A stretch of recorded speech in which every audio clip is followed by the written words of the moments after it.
ഇത് പഴയ ജെറുസലേമിലെ Zion സിസ്റ്റേഴ്സിൻ്റെ convent താഴെയുള്ള ഒരു വലിയ ടണലാണ്. ഇതിൻ്റെ ഉള്ളിലേക്ക് കയറാനുള്ള പെർമിഷൻസും കാര്യങ്ങളും അത് ഇത്ര ടൈമിങ് വെച്ചിട്ടുണ്ട് കേട്ടോ.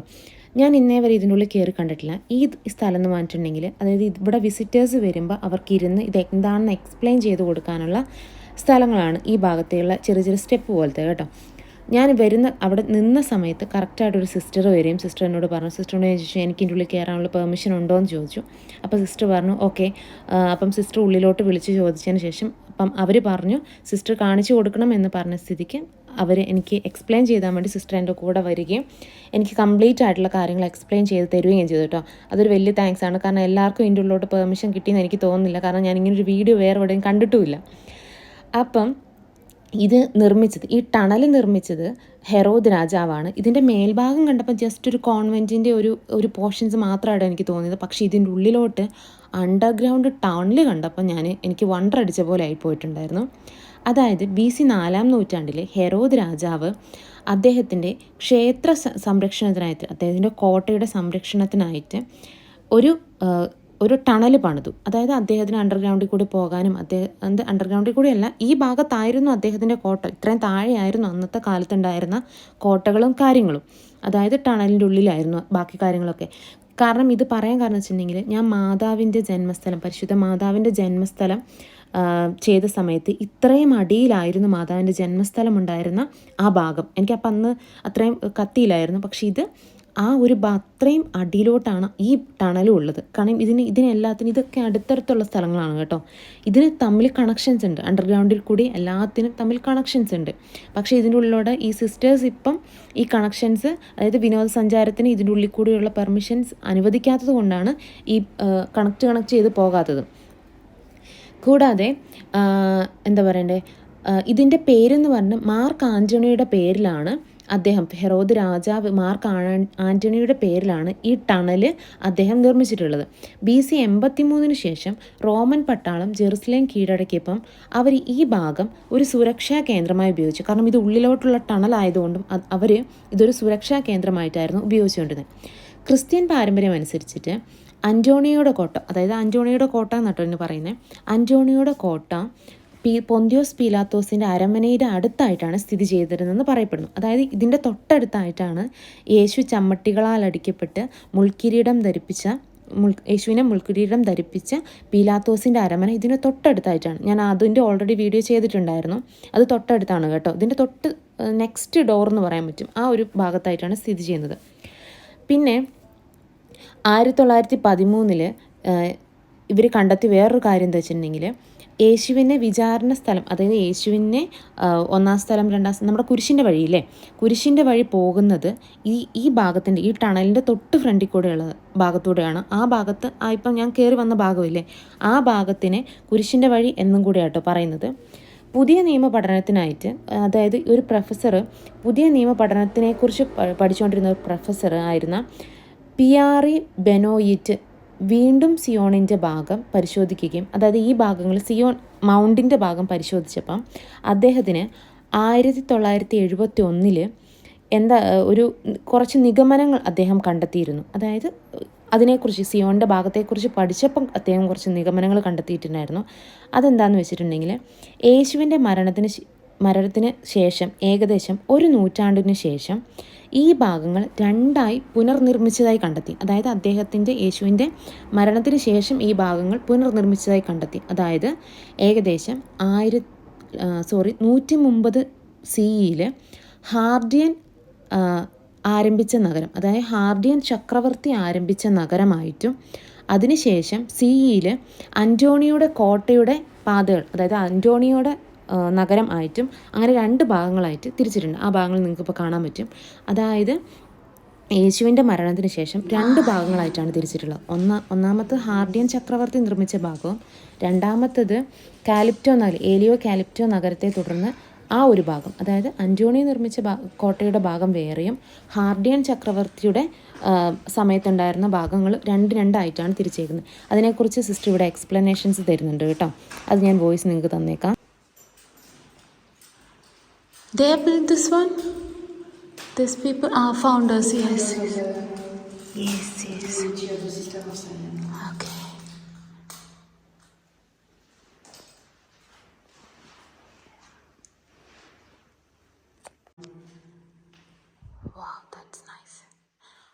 they're building BC, see that? For some of the place, yes, you can. Opening canal, okay. Oh, it's a long time. Oh my god. Okay, this is very nice. I see like first time this one. Jesus, Jerusalem. Oh, this is Jesus time and this is sea time. Okay, Chaldean time, right?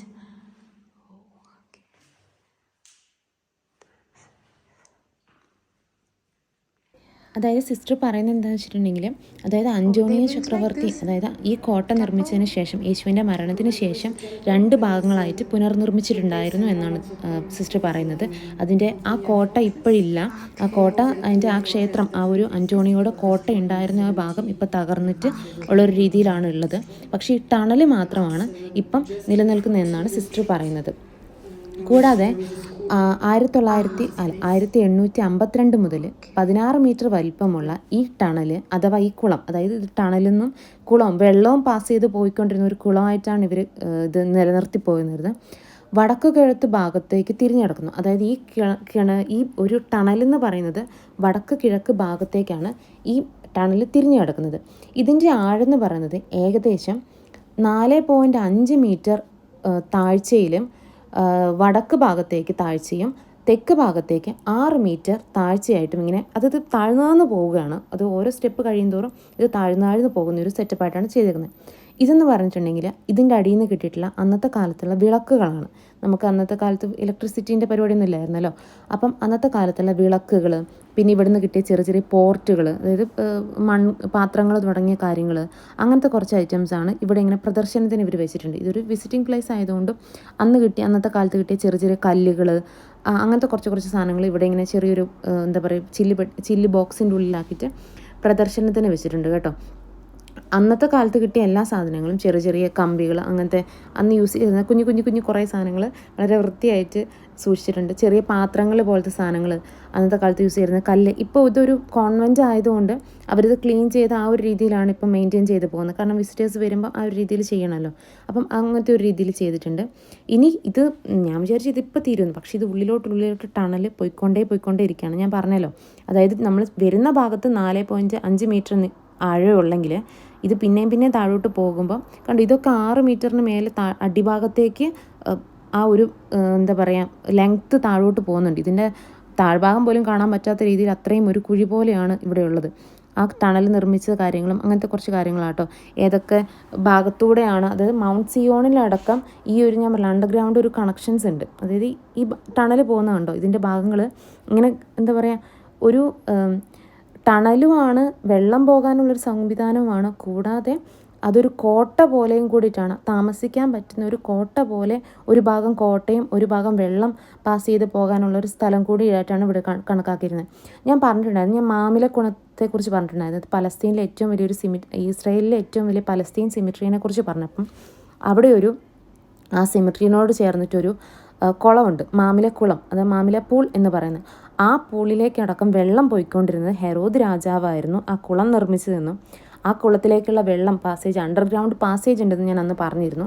ആ ഭാഗത്തേക്കുള്ള വെള്ളം പോകുന്നതൊക്കെ ഈ ഒരു ഭാഗത്താണ്. അത് ഈ ഹെറോദ് രാജാവ് നിർമ്മിച്ച ഒരുപാട് ടണലുകൾ അദ്ദേഹം ഈ ജെറുസലേം പട്ടണത്തിൽ, പഴയ ജെറുസലേമിൽ അണ്ടർഗ്രൗണ്ടിൽ കൂടെ നിർമ്മിച്ചിട്ടുണ്ട്.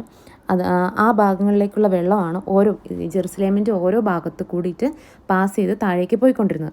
അന്നത്തെ കാലത്തുള്ള കുറച്ച് കല്ലുകളും കാര്യങ്ങളും ഇവിടുന്ന് ഇതിൻ്റെ അടിഭാഗം ഇവരിപ്പോൾ ടൈലിട്ടിട്ടുണ്ട്. പക്ഷേ ആ മേൽഭാഗമൊക്കെ അന്നുണ്ടായിരുന്ന എങ്ങനെയാണോ അതുപോലെ നിലനിർത്തി പോകുന്നുണ്ട് കേട്ടോ. അന്ന് കിട്ടിയ എന്തോ ഒരു ചെറിയൊരു പാത്രം പോലത്തെ എന്തോ ഒരു സാധനമാണ്. ചിലപ്പോൾ വെള്ളം സ്റ്റോർ ചെയ്ത് വെക്കാനുള്ള ഒരു ഭാഗമായിട്ടായിരിക്കും അന്നത് കണക്കാക്കിയിരുന്നത്. പിന്നെ ഈ ഭാഗത്തോ കൂടെയൊക്കെ ചെറിയ പോർഷൻസ് ഉണ്ടല്ലോ, അതായത് കുഴി പോലെ, അത് വെള്ളം ചെറുതായിട്ട് പാസ് ചെയ്ത് ഈ ചെറിയ നമ്മുടെ എന്താ പറയുക വെള്ളം പാസ് ചെയ്ത ചെറിയ ടണൽസ് പോലത്തെ കുഞ്ഞു ടണലുകളിൽ കാണാൻ പറ്റും കേട്ടോ. ഈ ഭാഗം എന്ന് പറയുന്നത് അന്നത്തെ കാലത്ത് ആ ഭാഗത്ത് എന്താ പറയണ്ടേ, ഇത് യേശുവിൻ്റെ കൈകളിൽ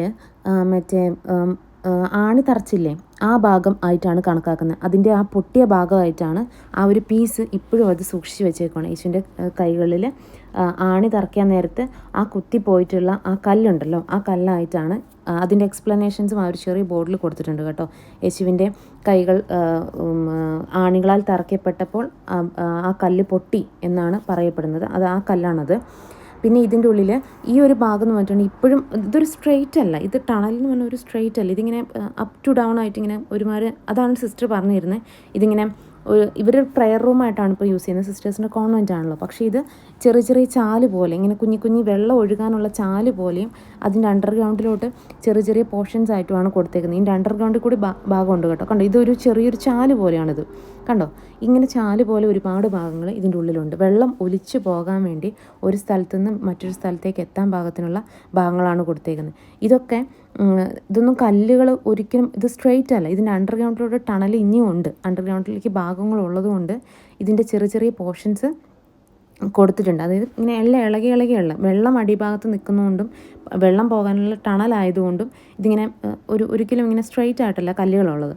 ഇതിൻ്റെ ചെറിയ ഭാഗത്ത് ഈ കോൺലെസ് സിസ്റ്റേഴ്സ് ഇപ്പോഴും വെള്ളം എടുക്കുന്ന ഒരു ചെറിയൊരു കുഴി പോലത്തെ ഭാഗമുണ്ട് കേട്ടോ. ഇതെന്ന് സിസ്റ്റർ പറഞ്ഞതെന്ന് വെച്ചിട്ടുണ്ടെങ്കിൽ, ഇത് ഇപ്പം ഇവിടെ കച്ചവടം നടന്ന സമയത്ത് ഇത് സാധനങ്ങൾ സ്റ്റോർ ചെയ്യാനുള്ള ഒരു ചെറിയ പോർഷനായിട്ടാണ് അവർ സൂക്ഷിച്ചിരുന്നത്.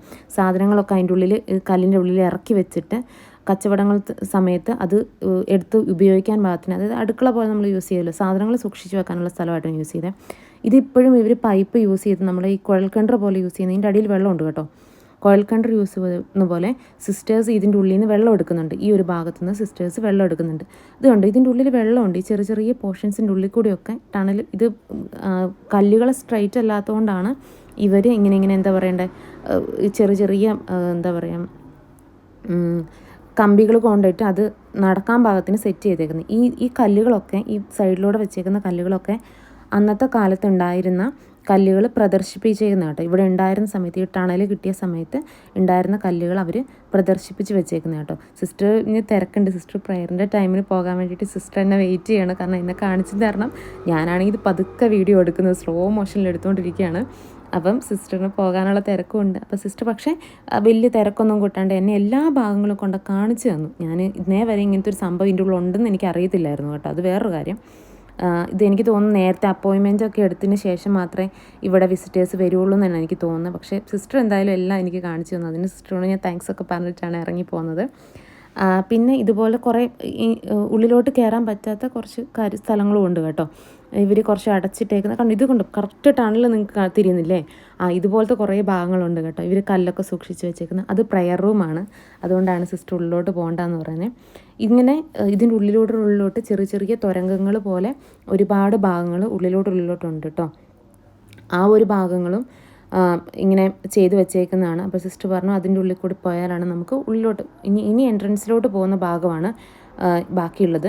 ഇനി ചെന്ന് കയറുന്ന ഭാഗം എൻട്രൻസ് ആണ് കേട്ടോ. ഈ ഭാഗങ്ങളൊക്കെ ഇപ്പോഴും അത്രയും ഇത് നല്ല ക്ലീനാണ് കേട്ടോ. ഇവരിങ്ങനെ മെയിൻറ്റെയിൻ ചെയ്യുന്നതാണ് എനിക്ക് മനസ്സിലാവാത്തത്. വളരെ ക്ലീനായി നീറ്റായി പെർഫെക്റ്റ് ആയിട്ടാണ് വെച്ചേക്കുന്നത്. ഇപ്പോൾ സിസ്റ്ററിന് പോകാൻ സമയമായി. ഇത് ജെറുസലേമിൻ്റെ പഴയ ഒരു ഭൂപടമാണ്. ആ ജെറുസലേമിൻ്റെ ഏറ്റവും പഴയ ഭൂപടം, അന്നത്തെ കാലത്ത് ഹെറോദ് രാജാവിൻ്റെ ഭൂപടമാണ്. ഇവിടെ ഇരുന്നിട്ടാണ് വിസിറ്റേഴ്സ് വരുമ്പം, അതായത് ഇതിനുള്ള വിസിറ്റേഴ്സ് ഉണ്ടാകുമ്പോൾ, വിസിറ്റേഴ്സ് ഉണ്ടാകുമ്പോൾ ഇവിടെ ഇരുന്നിട്ടാണ് ടൂർ ഗൈഡുകൾ അല്ലെങ്കിൽ ഇവിടുത്തെ സിസ്റ്റേഴ്സ് എക്സ്പ്ലനേഷൻസ് കൊടുക്കുക. അതിൻ്റെ ഡീറ്റെയിൽസ് എത്ര കാലത്ത് ഏതൊക്കെ കാലത്ത് ഇന്ന സംഭവങ്ങളൊക്കെയാണ് അത് പറയുന്നത്. അപ്പോൾ ഞാൻ സിസ്റ്ററോട് ചോദിച്ചു ഇതെന്താണെന്ന് ചോദിച്ചപ്പോൾ സിസ്റ്റർ പറഞ്ഞു തന്നാണ്, ഇവിടെ വരുമ്പം വിസിറ്റേഴ്സ് വരുമ്പോൾ ഇവിടെ ഇരുന്നിട്ടാണ് അവർക്ക് എക്സ്പ്ലനേഷൻസ് കൊടുക്കുകയെന്ന് പറഞ്ഞു. അന്നത്തെ കാലത്ത് ജെറുസലേമിൻ്റെ ഒരു മാപ്പാണിതും. കുറേ മാപ്പുകൾ ഓരോ കാലഘട്ടത്തിലും ജെറുസലേമിന് മാറ്റങ്ങൾ, യുദ്ധങ്ങളും കാര്യങ്ങളും ഒക്കെ സംഭവിച്ചു കഴിഞ്ഞപ്പം ജെറുസലേമിന് ഒരുപാട് മാറ്റങ്ങൾ വന്നിട്ടുണ്ട്. ജെറുസലേമിനല്ല, എല്ലാ രാജ്യങ്ങൾക്കും മാറ്റം വന്നിട്ടുണ്ട്. അപ്പം ആ മാറ്റങ്ങളുടെ ഭാഗങ്ങളാണ്. പിന്നെ ജെറുസലേമിൽ നമുക്ക് വിസിറ്റ് ചെയ്യാനുള്ള സ്ഥലങ്ങളുടെ ഒരു ലിസ്റ്റ് ഇവിടെ കൊടുത്തിട്ടുണ്ട് കേട്ടോ. A to Z കാര്യങ്ങൾ ആ ചെറിയ പോർഷൻ കണ്ട് ജെറുസലേമിൽ നിന്ന് കൊടുത്തിട്ടില്ലേ, അതിൻ്റെ ഉള്ളിൽ ഏതൊക്കെ സ്ഥലങ്ങൾ ഇപ്പം വിസിറ്റ് ചെയ്യാം എന്നുള്ളത് എനിക്കും ഇത് വളരെ ഇമ്പോർട്ടൻ്റ് ആയിരുന്നു. കാരണം ഞാൻ ഈ പകുതി സ്ഥലങ്ങളിൽ പോയിട്ടില്ല. ഓൾഡ് സിറ്റീൻ്റെ ഉള്ളിൽ, പഴയ ജെറുസലേമിൻ്റെ ഉള്ളിൽ ഏതൊക്കെ സ്ഥലത്താണ് പോകാനുള്ളത്, ഏതൊക്കെ സ്ഥലം കാണാനുണ്ട്, വെസ്റ്റേൺ വാള്, ഗേറ്റുകൾ, പിന്നെ അങ്ങനത്തെ കുറേ കാര്യങ്ങൾ ഉണ്ട് ഇതിൻ്റെ ഉള്ളിൽ. അതിലെല്ലാം ഞാൻ ഓരോ ഭാഗത്തേക്ക് പോയി നിങ്ങളെ കാണിച്ചു തരാം കേട്ടോ. എന്തായാലും അടിപൊളി സ്ഥലങ്ങളാണ്. ഇങ്ങനൊരു ടണലിൻ്റെ ഉള്ളിൽ സന്ദർശിക്കാൻ പറ്റുമെന്ന് ഞാൻ വിചാരിച്ചതല്ല, പക്ഷേ സന്ദർശിക്കാൻ പറ്റി. സിയോൺ ഗേറ്റ് 8 ഗേറ്റുകളെക്കുറിച്ച് ഇതിൻ്റെ ഉള്ളിൽ പറയുന്നുണ്ട് കേട്ടോ. അത് മൗണ്ട് ടെമ്പിള്, മറ്റേ എന്താ പറയുക, വെസ്റ്റേൺ വാള്, ഗോൾഡൻ ടെമ്പിള്, അങ്ങനത്തെ കുറേ കാര്യങ്ങളുണ്ട്. അത് നമുക്ക് പിന്നെ ഓരോ പ്രാവശ്യമായിട്ട് നമുക്ക് എല്ലാ സ്ഥലങ്ങളും പോയി കണ്ട് പരിചയപ്പെടാം കേട്ടോ.